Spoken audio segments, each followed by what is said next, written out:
My wife assumed I was broke. She cheated, stole from me and filed for divorce at my hospital bedside, right after discovering I'd inherited $47 million. The sterile scent of disinfectant, the relentless throb of my surgical wound, but nothing prepared me for the icy chill of her voice. I was lying in a hospital bed, barely hours out of surgery, when my wife, the woman I'd shared 8 years of my life with, walked in not with comfort, but with a lawyer and divorce papers. And when she learned I'd just inherited $47 million, her eyes gleamed with pure, unadulterated greed. What she didn't know was that I'd been ready for this moment, not for weeks, but for years, and the secret I'd kept would shatter her entire world. The morphine was still wearing off, leaving me adrift in a hazy, dreamlike state, when Claire walked into my hospital room. She wasn't alone. Beside her stood a man in a crisp, charcoal suit, carrying a sleek leather briefcase that probably cost more than our monthly mortgage. No flowers. No, "How are you feeling?" Not even a pretense of concern. Just her, my wife of 8 years, in a pristine white blouse I didn't recognize, looking utterly detached. "Sign these," Claire said, her voice flat, devoid of warmth. She slid a stack of papers onto my lap, right over the hospital blanket, the motion so casual, so practiced, like she was handing me a grocery list. My abdomen ached where they'd removed my appendix 6 hours earlier. The 4 in my arm pulled when I shifted, trying to focus on the documents. "What is this?" I managed, my voice raspy. "Divorce papers. I want a divorce and I want half of everything." Her words were efficient, clinical. The room was too bright. The fluorescent lights buzzed overhead. Somewhere down the hall, a machine beeped in steady rhythm. "I just had surgery," I mumbled, feeling incredibly stupid. "I know," she crossed her arms, her expression hardening. "That's why I'm here. Sign them now before you die or something and complicate the estate." The lawyer, his name tag read Stevens and Associates, stepped forward. Gerald Stevens. He had the kind of polished, predatory smile that made you instinctively check if your wallet was still in your pocket.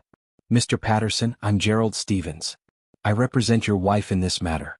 Under California community property law, Mrs. Patterson is entitled to 50% of all marital assets acquired during your marriage." He paused, letting the words hang in the air, then delivered the blow. "Including your uncle's inheritance." My blood ran cold. Not because of the divorce, a deep, unsettling part of me had been bracing for that, but because of what he just said. "How did you?" I started, my voice barely a whisper. Claire's smile was thin, sharp, devoid of any genuine emotion. "Your phone, David. I've had access to your iCloud for months. The executor left you a voicemail yesterday morning at 9:47 a.m. $47 million from Uncle Richard's estate." She leaned closer, her eyes gleaming with avarice. "And I'm entitled to half. 23.5 million. I just stared at her, really looked at her for the first time in months, maybe years. Her makeup was flawless, perfectly contoured. Her hair, expensively highlighted and blown out, probably cost $300 at that salon she'd started going to in February. The Cartier watch on her wrist, she'd claimed it was a gift from her mom. A bitter laugh caught in my throat. "Sign the papers, David," she said, her voice hardening. "Or I'll make this uglier than it needs to be." I didn't sign. My hands stayed on the blanket, the pen untouched beside the documents. "Fine." She snatched the papers back, the rustle a harsh sound in the sterile room. "Then I'll see you in court. And trust me, my lawyer's better than anyone you can afford." Stevens gave me a condescending nod, his smile never quite reaching his eyes. "We'll be in touch, Mr. Patterson." They left. The door clicked shut, the sound final and absolute. I lay there in that hospital bed, staring at the sterile ceiling tiles while the morphine drip fed into my vein. The scar on my abdomen throbbed under the bandages, a physical echo of the deeper wound Claire had just inflicted. She never asked how the surgery went. She never asked if I was in pain. She never asked anything except where to sign to take half of everything I had. But what Claire didn't know, what her expensive lawyer didn't know, was that I'd been expecting this. Not the exact timing, not the hospital bed ambush, but the divorce itself. And I'd been preparing for it since March. 3 months earlier, a gnawing suspicion had begun to eat at me. It started subtly. Claire, normally so meticulous about our shared life, grew distant. Late nights at work, a new obsession with the gym, a sudden, almost aggressive privacy with her phone. My college roommate, Jake, had gone through a brutal divorce himself a few years back. Over beers at our usual spot, McGinty's Pub, he told me, "She's cheating, man. I can see it. The late nights, the new clothes, the way she lights up when her phone buzzes." Get proof before you confront her. Jake's words, heavy with his own past pain, resonated deeply. The next day, I hired a private investigator named Marcus Reeves. Marcus was 56, a former police detective with 23 years on the force before he went private. He worked out of a small, cluttered office in Glendale, surrounded by stacks of files and the lingering scent of stale coffee. "Tell me what you've noticed," Marcus had said, pulling out a yellow legal pad, his eyes sharp and assessing. I told him everything. Claire had started staying late at work 3 nights a week in January. Always Tuesdays, Thursdays, and Fridays. She'd say she was catching up on projects or meeting with clients. But once, when I decided to surprise her with dinner at the office, the parking lot was empty. Her assistant, flustered, told me Claire had left at 5:30. She'd started going to the gym in the mornings, 6 a.m. before work, something she'd never done in the 7 years I'd known her. She'd come home showered and glowing, but her gym bag never smelled like sweat. It smelled faintly of hotel soap. Her phone was always face down now, always on silent, and when it buzzed, she'd grab it fast and walk to another room. The casual intimacy that had once defined our marriage was replaced by a sterile, rehearsed distance. "How long has this been going on?" Marcus asked, making notes. "Since December, maybe November? I'm not sure. It's been a gradual shift." "And your financial situation? Any unusual spending?" "Yeah, actually. Our joint account. She's been pulling cash. $200 here, $500 there." I thought maybe she was buying gifts or something. I trailed off, the words tasting bitter. Marcus nodded slowly. "How much total?" "I haven't added it up. Maybe a few thousand." "Add it up," he said, his voice firm. "Bring me bank statements going back 2 years, credit cards too. Give me her work schedule, her boss's name, and any friends she's mentioned recently." I brought him everything the next day. It took Marcus 3 weeks to build the case. 3 weeks of surveillance, records requests, and what he called basic footwork. He called me on a Wednesday in late March. "Can you meet me at my office? I've got something you need to see." The manila envelope was thick. Inside, photographs, bank statements, phone records, and a small USB drive. "Your wife is having an affair with her boss," Marcus said without preamble, his voice devoid of judgment. "Ryan Kellerman, age 41, VP of Sales at Maverick Solutions. Married, 2 kids." He spread the photos across his desk. Claire and Ryan walking into the Sherwin on 5th Street. Timestamp 12:47 p.m., February 14th. Claire and Ryan in his car, parked at a scenic overlook, her hand on his face. Timestamp 7:23 p.m., March 3rd. Claire and Ryan leaving a restaurant in Santa Monica, his arm around her waist. Timestamp 9:11 p.m., March 10th. "It's been going on since October," Marcus continued. 7 months. They met during lunch hours, after work, and occasionally on weekends when I was out of town. My hands felt numb, the blood draining from my face. "There's more," Marcus said quietly. "Your joint account. She's been systematically withdrawing cash and transferring money to a secondary account. An account she opened last April in both her name and Kellerman's." He showed me the statements. April, $2,000 transferred. May, $800. June, $3,200. Every month for almost a year. Total, $43,600. "This account," Marcus tapped the paper, "is a shared savings account. They're building a nest egg." "For what?" I whispered. He opened his laptop. I pulled some emails from her work account. "Don't ask how." He turned the screen toward me. An email from Claire to Ryan dated February 2nd. "We can't keep doing this. I want to be with you full-time. Let's make a plan." Ryan's response, "I know. Just a few more months. We need at least 50 grand saved before we can leave. My lawyer says the divorce will take 6 months minimum. Be patient." Another email, March 18th. "Claire, took another 2K today. You didn't notice. We're getting close. Ryan, good girl. Keep going. We're almost there." I read them twice. Then I closed the laptop, the screen going dark, but the words burned behind my eyes. "What do you want to do?" Marcus asked. "I don't know yet. Most people confront immediately. But if you want my advice, document everything. Don't tip your hand. And get a lawyer before she does." I took the envelope home. I didn't confront Claire. I watched her instead. Watched her kiss me goodbye in the morning, her smile bright and warm before she went to the gym that wasn't a gym. Watched her text during dinner, her face lit by the blue glow of her phone while I pretended not to notice. Watched her lie about working late, about client meetings, about girls' nights, that were actually hotel rooms. And I waited. Then, in late April, everything changed. My Uncle Richard died. Uncle Richard was my father's older brother. Eccentric, wealthy, and estranged from most of the family for reasons no one quite understood. I'd visited him twice a year since I was a kid, mostly out of obligation, but we'd never been particularly close. When he died of a heart attack at 73, I was surprised to get a call from his attorney. "Mr. Patterson, I'm calling regarding the estate of Richard Patterson. You're named as the primary beneficiary." "I'm sorry, what?" "Your uncle left his entire estate to you. Approximately $47 million, comprising real estate holdings, investments, and liquid assets." I nearly dropped the phone. There must be some mistake. "No mistake. The will is clear. I'll be sending you documentation this week. We'll need to schedule a meeting to discuss the transfer process." I hung up, sat in my car in the grocery store parking lot, reeling. $47 million. I didn't tell Claire. Not that night at dinner when she asked how my day was. Not the next morning when the executor's office left a voicemail at 9:47 a.m. confirming the inheritance. Not that weekend when she spent Saturday shopping with friends and came home at 11 p.m. smelling faintly of men's cologne. I didn't tell her because I knew exactly what would happen. She'd want half. She'd lawyer up immediately. She'd take the money and disappear with Ryan Kellerman to start their new life. But here's the thing Claire didn't know. Here's the detail her expensive lawyer didn't uncover. My Uncle Richard didn't just die in April. My Uncle Richard died 8 years ago. The same week Claire and I got married. I'd received the original inheritance notification 6 days before our wedding. The executor at the time, a different attorney since retired, had called to inform me that Richard had passed away suddenly and left everything to me. The estate was valued at $41 million then, before 8 years of growth. What should I do? I'd asked him. 26 years old and completely overwhelmed. "Put it in a trust," he'd advised. "Keep it separate from any marital assets if you're getting married soon. That way it remains your separate property under California law.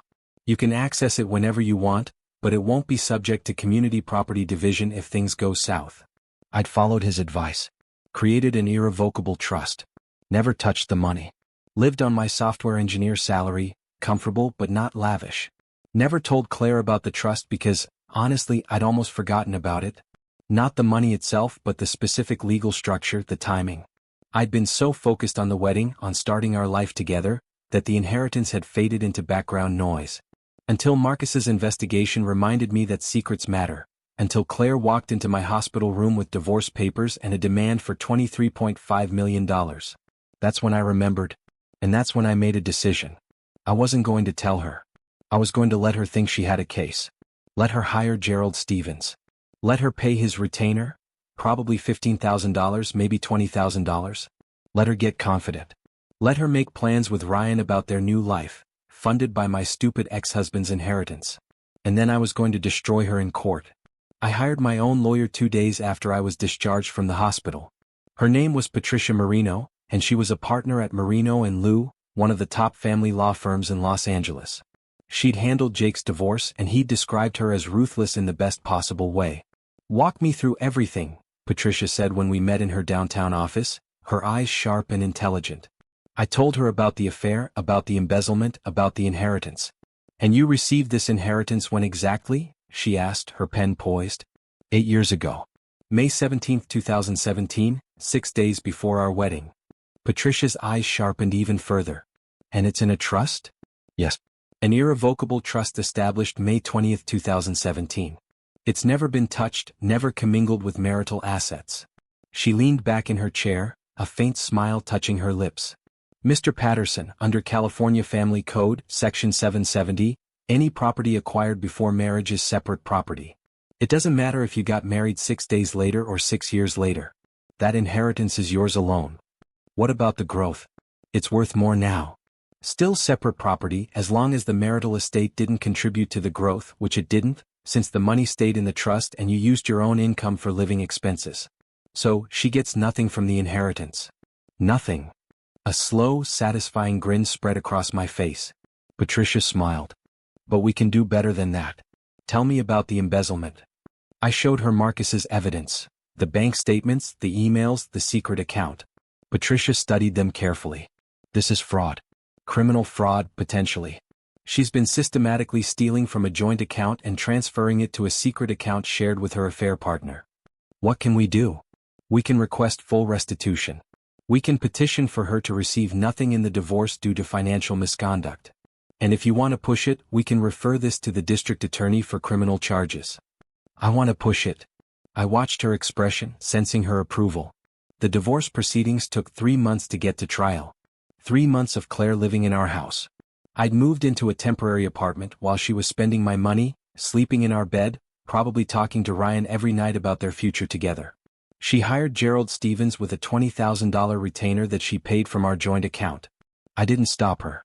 I wanted her to spend as much as possible before reality hit. She started shopping more. Designer bags, expensive dinners with friends. She bought a new car, a BMW 3 Series, $52,000 financed, but with a down payment from our joint savings. She was spending like someone who knew she was about to be rich. Like someone who'd already calculated her half of $47 million and decided $23.5 million was enough to live like a queen. My lawyer sent discovery requests. Claire's lawyer sent discovery requests. We exchanged financial documents, depositions, interrogatories. And through it all, I never corrected her assumption. I never said, actually, the inheritance isn't marital property. I let her believe. The trial was set for August 15th.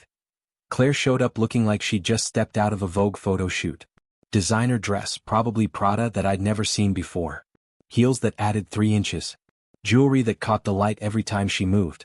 Her hair was different, freshened, expensively styled. She looked confident. She looked like a woman who'd already won. Ryan Kellerman sat in the back row of the courtroom. Moral support, I assumed. He wore a suit that probably cost $2,000 and a watch that cost more than my car. They didn't sit together, but I saw them exchange a glance when Claire walked in. Patricia sat beside me at our table, her notes organized, her expression calm. "Ready?" she asked quietly. "Yes," I said, my voice steady. The judge entered. The Honorable Martha Hernandez, Superior Court of Los Angeles. 62 years old, appointed to the bench in 2012, with a reputation for no-nonsense rulings and intolerance for games. "We're here today for the dissolution of marriage between David and Claire Patterson," Judge Hernandez said. "I've reviewed the filings. Let's proceed. Mr. Stevens, you represent the petitioner." "Yes, Your Honor." Stevens stood, smoothing his tie. He looked like a lawyer from a TV show. Polished, confident, expensive. "Your Honor, this is a straightforward case. My client, Mrs. Claire Patterson, is seeking an equitable division of marital assets, including the recent inheritance received by Mr. Patterson during the course of their marriage." "What inheritance?" Judge Hernandez asked, her voice even. "Mr. Patterson inherited approximately $47 million from his late uncle. The inheritance was received in April of this year, well within the duration of the marriage, and therefore constitutes community property subject to equal division." Judge Hernandez looked at me. "Mr. Patterson, when did you receive this inheritance?"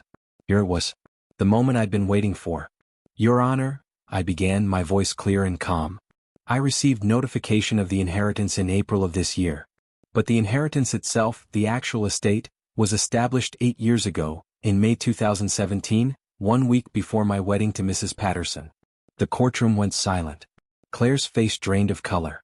Stevens froze, his hand still on his legal pad, his perfectly coiffed hair suddenly looking a bit askew. "Elaborate," Judge Hernandez said, her gaze fixed on me. Patricia stood. "Your Honor, if I may. The inheritance in question was established as an irrevocable trust on May 20, 2017, 6 days before Mr. and Mrs. Patterson's wedding on May 26, 2017. The trust was funded with assets from Richard Patterson's estate, which were designated to Mr. Patterson upon Richard Patterson's death in May 2017. She laid a document on the judge's bench. "This is the trust documentation showing the date of establishment and the funding date. Per California Family Code Section 770, any property acquired by a spouse before marriage is their separate property." Stevens grabbed Claire's arm. He was whispering urgently, his voice a frantic hiss, but I could see the dawning panic in his eyes. "Your Honor," he stammered, standing, "my client wasn't aware of the exact timing." "The timing is dispositive," Patricia cut in smoothly, her voice a silk-lined steel trap. "The inheritance is Mr. Patterson's separate property. It was acquired before the marriage. It has never been commingled with marital assets. Mrs. Patterson has no claim to any portion of it. Judge Hernandez studied the document, her expression unreadable. Mr. Stevens, did you conduct discovery on the date of the inheritance? We relied on the executor's notification date, Your Honor. April 2025. He was visibly sweating now. That was a notification of updated valuation, Patricia said, her voice dripping with controlled disdain. Not the date of acquisition. The estate has been growing for 8 years in a separate trust. At no point did marital funds contribute to this asset. Claire started crying. Not the delicate tears of a sympathetic figure, but the ugly, gasping sobs of someone whose meticulously planned future was disintegrating in real time. This isn't fair, she wailed, her voice breaking. He lied to me. He had millions and he lived like we were poor. He never told me. Mrs. Patterson, Judge Hernandez said sharply. Composure. Your Honor, Patricia continued, and now her voice had an edge. We're not finished. We'd like to address Mrs. Patterson's embezzlement of $43,600 from the marital account. Stevens went completely pale. Ryan Kellerman shifted uneasily in the back. Let her speak, Judge Hernandez said. Patricia pulled out a thick folder. Over the past 14 months, Mrs. Patterson systematically withdrew cash and transferred funds from the marital joint account to a secret savings account. This account was opened in April 2024 and is held jointly with one Ryan Kellerman, Mrs. Patterson's supervisor and extramarital affair partner. She approached the bench and handed the judge a stack of documents. Bank statements showing systematic transfers, the secret account documentation showing both names, and email correspondence between Mrs. Patterson and Mr. Kellerman discussing the thefts and their plan to leave their respective spouses. The judge's expression darkened as she read. Patricia returned to our table and opened her laptop. With the court's permission, I'd like to display some of this correspondence. Proceed. The courtroom screen lit up. Email from Claire Patterson to Ryan Kellerman. March 18, 2025. 10:42 p.m. Took another $2K today from the joint account. David didn't notice. I transferred it this morning. We're at $41K now. Almost there. Ryan Kellerman's response. March 18, 2025. 11:03 p.m. Good girl. Keep it up. My lawyer says I need 6 months minimum for the divorce to finalize. We just need to hold out a little longer. Another email appeared. Claire to Ryan. January 9, 2025. 3:17 p.m. Sometimes I feel guilty. He's not a bad guy, just boring and broke. Ryan's response. You deserve better. We both do. Don't lose focus. The courtroom was silent except for Claire's gut-wrenching sobs. I looked at Ryan in the back row. His face was gray. His hands were gripping the bench in front of him, white-knuckled. Your Honor, Patricia said, Mr. Patterson is seeking full restitution of the $43,600 plus punitive damages for fraud and breach of fiduciary duty. He's also requesting that Mrs. Patterson receive 0 assets from the marriage due to her financial misconduct and infidelity. Your Honor, please. Stevens started, his voice a desperate plea. Judge Hernandez held up a hand. Mrs. Patterson, you knew you were taking money without your husband's knowledge. Correct. Claire couldn't speak. She just nodded, her head bowed low. And you transferred it to an account held jointly with another man? Another nod, a choked sob. And you were planning to leave your husband and use these funds to start a new life with your affair partner? I didn't. Claire's voice broke. I didn't know about the inheritance. If I'd known he had millions, that's not relevant, Judge Hernandez said coldly, cutting her off. Your husband's financial status doesn't justify theft. She looked at Stevens. Does your client have any defense for this embezzlement? Stevens looked like he wanted to sink through the floor. No, Your Honor. Judge Hernandez closed the folder. Her voice was steel. Here's my ruling. The inheritance of $47 million is Mr. Patterson's separate property under Family Code Section 770. Mrs. Patterson has no claim to it. The marital home will be sold and proceeds divided equally. Remaining marital assets will be split 50-50 minus the $43,600 Mrs. Patterson embezzled, which she will repay to Mr. Patterson in full within 90 days. Claire's sobbing intensified, turning into a strangled, animalistic sound. Additionally, the judge continued, her voice never wavering, I'm ordering Mrs. Patterson to pay Mr. Patterson's legal fees. She glanced at a document, which currently total $18,000. And I'm referring this matter to the district attorney's office for potential criminal prosecution for embezzlement and fraud. Stevens slumped in his chair. Mrs. Patterson, the judge concluded, her eyes fixed on Claire. You took money that wasn't yours, funneled it to an account with your affair partner, and filed for divorce to claim half of an inheritance you had no legal right to. That's not just misconduct. That's potentially criminal behavior. She looked at me, then really looked at me, and I saw it all in her face. The shock, the disbelief, the dawning horror of what she'd done. Court is adjourned. Claire tried calling me that night. I was back in my apartment, soon to be my permanent residence since I'd bought it outright the week before. When my phone lit up, Claire's cell, I let it ring. She called again and again. On the fourth call I answered. David, please? Her voice was wrecked, hoarse from crying. Please, I'm sorry. I didn't know about the timing.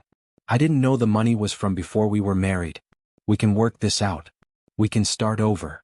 No, please. I made a mistake. I was confused. Ryan, he manipulated me. He told me you stole $43,000. You had an affair for 7 months. You came to my hospital bed with divorce papers. My voice was shaking now, heavy with the weight of everything. I was scared. I thought you were hiding money from me. I wasn't hiding anything. You never asked. Silence. David, I'm begging you. Don't let them prosecute me. I'll pay everything back. I'll sign whatever you want. Just please. Did you beg when you were in hotel rooms with Ryan? Did you plead when you were spending my money on designer clothes and a new car? That's not fair. You're right. It's not fair, but it's what happened. I hung up, blocked her number. The aftermath unfolded like dominoes. Ryan Kellerman's wife, Amanda, filed for divorce 2 weeks after the trial. Someone had sent her the courtroom emails. I didn't ask who, but I suspected Patricia had a hand in it. Amanda took the kids, took the house, and took Ryan's reputation. His company, Maverick Solutions, quietly asked him to resign after the emails went semi-public within the industry.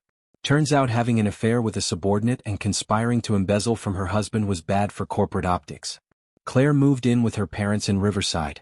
She got a job at Macy's working retail, trying to scrape together enough money to pay me back the $43,600 and cover Stevens's legal bills, which totaled another $32,000 by the time everything was finalized. The DA's office opened an investigation, but ultimately declined to prosecute.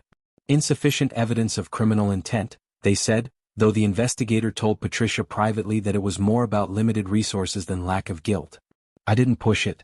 Claire was ruined enough. Ryan stopped returning Claire's calls about a month after the trial. I heard through Jake, who heard from someone else, that Ryan told Claire he couldn't be with someone so reckless. Ironic. 6 months later, I was sitting in my new house, a 4-bedroom in Santa Monica with an ocean view paid for in cash, when I got a LinkedIn message from Ryan Kellerman. I hope you're happy. You destroyed 2 lives over money you never even earned. Claire loved you and you threw her away like garbage. I hope the money keeps you warm at night because you'll die alone. I stared at the message for a long time. Then I typed a response. I didn't destroy your lives. You did that yourselves. I just made sure you couldn't profit from it. And for the record, I never threw Claire away. She threw me away the moment she decided $47 million was worth more than 8 years of marriage. You and she deserve each other.